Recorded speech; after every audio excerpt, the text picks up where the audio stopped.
everyone, I am back from the Career Makeup Institute, which provides the world's best coaching for academic and competitive exams. This is my next video for class 9 subject maths and chapter lines and angles. मैंने इससे पहले 2 videos बनाई हैं इस chapter की, जिसमें आपको एक में इंट्रोडक्शन पार्ट समझाया और एक में समझाई है थ्योरम्स। सो आज हम लोग शुरू करने वाले हैं एक्सरसाइज 6.1। देखिए फर्स्ट क्वेश्चन क्या है 6.1 का। 6.1 के फर्स्ट क्वेश्चन में कि in figure lines A B और सी डी, ये जो फिगर आपको दी हुई है इसमें ए बी और सी डी आपस में इंटरसेक्ट कर रही हैं एट पॉइंट ओ पे। इफ हमारा ए O C plus B O ई, यानी इसको और इसको प्लस करके हमें मिल रहा है 70 डिग्री का, और एंगल बी ओ डी जो है आपका है 40 डिग्री का।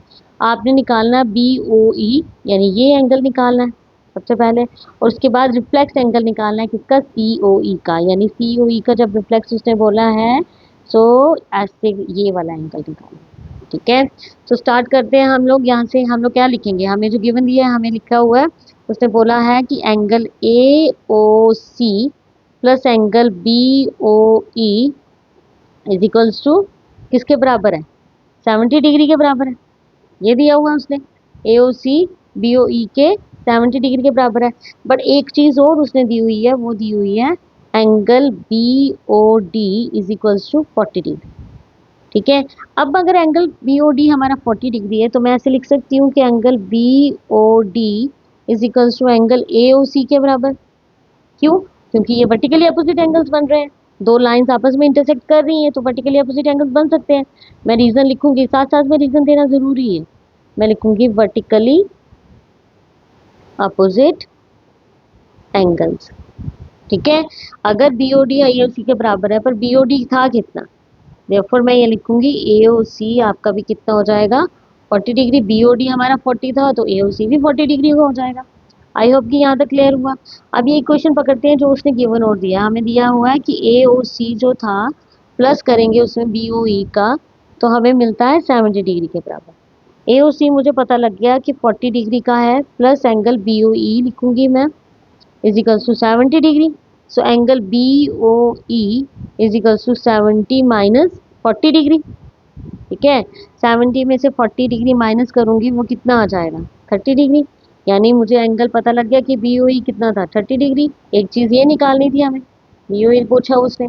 उसके बाद उसने बोला है कि रिफ्लेक्स एंगल निकालना है सी ओ ई का, यानी उसके लिए मुझे ये भी पता होना चाहिए, ये भी पता होना चाहिए। अभी तो मुझे ए ओ सी पता लग गया कि ये 40 है। ठीक है, बी ओ ई भी पता लग गया वो 30 है, लेकिन ए ओ डी का नहीं पता लगा। तो ए ओ डी का पता लगने के लिए क्या करूँगी मैं, वही सम कर लेते हैं।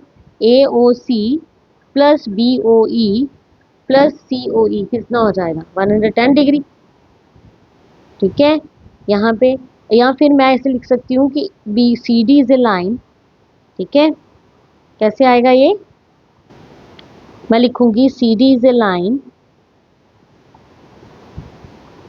अगर सी डी हमारी लाइन है so A O C plus angle A O D is equals to 180 degree का। ठीक है, ये कैसे आ जाएगा 180, इसका रीजन लिख लेती हूँ मैं, linear pair angle, linear pair angle. ठीक है, ए ओ सी मुझे पता लग गया कि कितना था, कितना था ए ओ सी हमारा, हमारा ए सी हमने निकाला 40 डिग्री, ए ओ डी नहीं पता है हमें। ठीक है, इज इक्वल्स टू 180 डिग्री। तो ये कितना आ गया, angle A O D is equals to 180 minus 40 degree. ये आ जाएगा angle A O D is equals to कितना आ गया, 140 डिग्री। एंगल आ गया हमारा 140 डिग्री का। अब अगर हमें रिफ्लेक्स एंगल निकालना है तो हम लोग क्या करेंगे, हम लोगों को ये एंगल्स भी पता होने चाहिए कि कौन सा एंगल है। अगर मुझे सी ओ ई निकालना है, ये क्या आ जाएगा सी ओ ई। अगर मुझे एंगल सी ओ ई निकालना है तो मैं इसको कुछ ऐसे लिख सकती हूँ, कैसे, angle A O C plus angle C O E plus angle B O E is equals to 180 degree. ये इनका सम भी, इसका रीजन क्या दूंगी मैं, स्ट्रेट लाइन एंगल। ठीक है, अब ए ओ सी कितना था 40, सी ओ ई निकालना है, प्लस बी ओ ई कितना है 30 degree is equals to 180 degree. इन दोनों को जब प्लस करेंगे आ जाएगा angle C O E plus 70 degree is equals to 180 degree. तो angle COE is equals to 180 degree minus 70 degree. I hope कि क्लियर हो रहा है आपको। एंगल COE, सॉरी गाइस, यहाँ पे angle COE is equals to कितना आएगा, 110 डिग्री। अब रिफ्लेक्स निकालना है तो सीधा सीधा मैं क्या करूँगी, ठीक है, COE भी हमारा निकल गया। हमने निकाला था reflex angle COE is equals to complete angle में से गिवन एंगल, यानी जिसका रिफ्लेक्स उसने निकालने के लिए बोला है उसको माइनस कर लूंगी। ठीक है, तो क्या आ जाएगा उसका, कितना माइनस COE माइनस 110 डिग्री। सो ये आ गया आपका 250 डिग्री।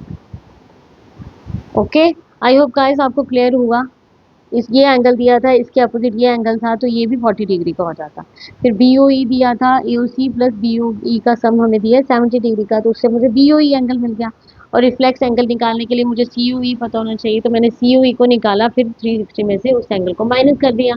तो ये था आपका एक्सरसाइज 6.1 का फर्स्ट क्वेश्चन। ठीक है, तो सेकंड क्वेश्चन देखते हैं क्या है। सेकंड क्वेश्चन में उसने बोला कि in figure lines X Y and M N, X Y और एम एन जो है आपस में इंटरसेक्ट कर रहे हैं ओ पे, अगर पी ओ वाई आपका है 90 डिग्री, यानी ये एंगल आपको कितने डिग्री का दिया है, 90 डिग्री, और A and A B, A ratio B, यानी ए और रेशो बी कितना दिया उसने, 2:3 दिया। सो आपने एंगल कौन सा फाइंड आउट करना है, सी का।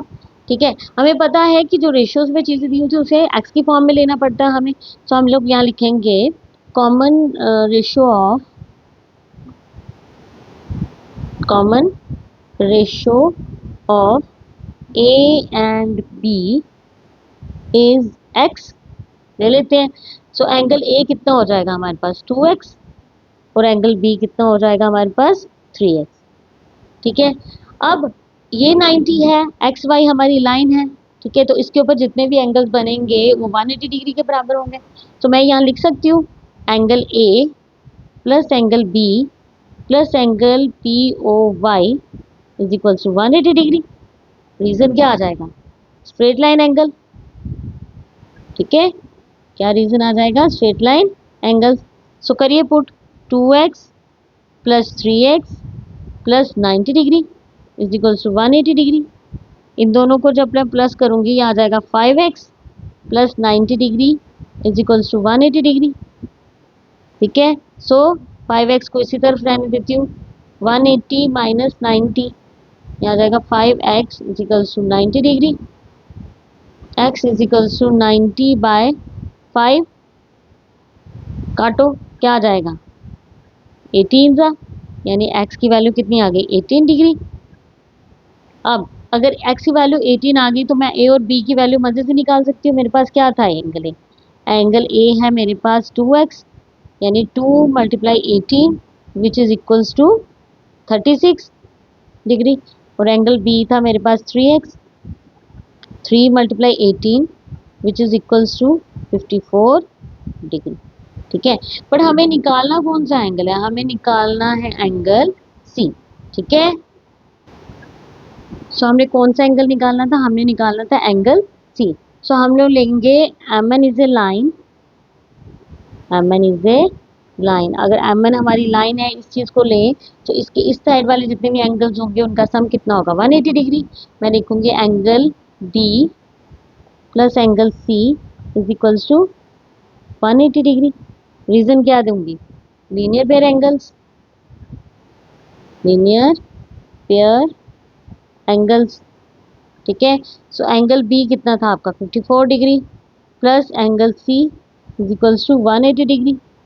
सो angle C is equals to 180 minus 54 degree. So angle C is equals to कितना आ जाएगा, ये आ जाएगा आपका 126 डिग्री। ये निकल गया आपका एंगल C।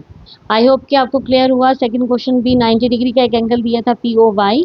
ठीक है, और A और B की रेशो हमें दी हुई थी, तो पहले हम लोगों ने दोनों को प्लस करके, यानी 90 डिग्री और A और B को प्लस करके 180 के बराबर करके x की वैल्यू निकाली। फिर उस x की वैल्यू से हमने A और B एंगल निकाल लिया, जो बन गया हमारा 36 डिग्री और 54 डिग्री। ठीक है। जब ये निकल गया तो फिर सी निकालना था, तो M N is a line और उसके ऊपर जितने भी एंगल्स होंगे वो हमारे 180 डिग्री के बराबर होंगे। तो 180 डिग्री करने से हमें एंगल सी मिल गया 126। आई होप कि आपको क्लियर होगी ये चीज़। ठीक है, नेक्स्ट देखते हैं क्वेश्चन क्या है। नेक्स्ट क्वेश्चन में क्या दिया हुआ है, in figure P Q R is equal to P R Q, यानी ये एंगल जो है इसके इक्वल दिया हुआ है। ठीक है, हमें प्रूव करना है कि ये वाला एंगल जो है इसके बराबर है, यानी P Q S is equal to P R T के बराबर। तो कैसे करेंगे, हम लिखेंगे ऑन लाइन एस टी, क्या आ जाएगा हमारा ऑन लाइन एस टी। इस एस टी पे कौन कौन से angle, angle P Q R plus angle P Q S is equals to 180 degree के बराबर आ जाएगा। रीजन क्या, वही लीनियर पेयर एंगल। ठीक है, क्या आ जाएगा, लीनियर पेयर एंगल। पर हमारा हम लोग अगर पी क्यू आर को इस तरफ रहने देते हैं और 180 माइनस पी क्यू एस लिख सकते हैं हम लोग। ठीक है, ये हमारी इक्वेशन बन गई फर्स्ट। अब नेक्स्ट आ जाएगा P R Q plus P R T. मैं लिखूंगी angle P R Q plus angle P R T is equal to 180 degree. ये अगेन लीनियर पेयर एंगल। ये कौन से एंगल आ गए, लीनियर पेयर एंगल। तो पी आर क्यू को मैं इसी तरफ रहने देती हूँ, angle P R Q is equal to 180 degree minus angle P R T के बराबर। This is your question second. ठीक है, बट उसने एक चीज और गिवन दी है, उसने क्या बोला, उसने बोला है कि पी क्यू आर जो है is equals to P R Q के बराबर है। ये चीज उसने क्या दी हुई है, गिवन दी हुई है। अगर ये गिवन दी हुई है तो पी क्यू आर की हमने वैल्यू क्या निकाली, हमने निकाली कि 180 degree minus P Q S के बराबर। उसी तरह से पी आर क्यू की क्या वैल्यू निकाली, हमने लिखा 180 degree minus angle P R T के बराबर। ठीक है, तो यहाँ से मैं क्या काट सकती हूँ, यहाँ से मेरा 180 के साथ कट जाएगा। रिमेनिंग क्या बचा, minus P Q S is equals to minus angle P R T.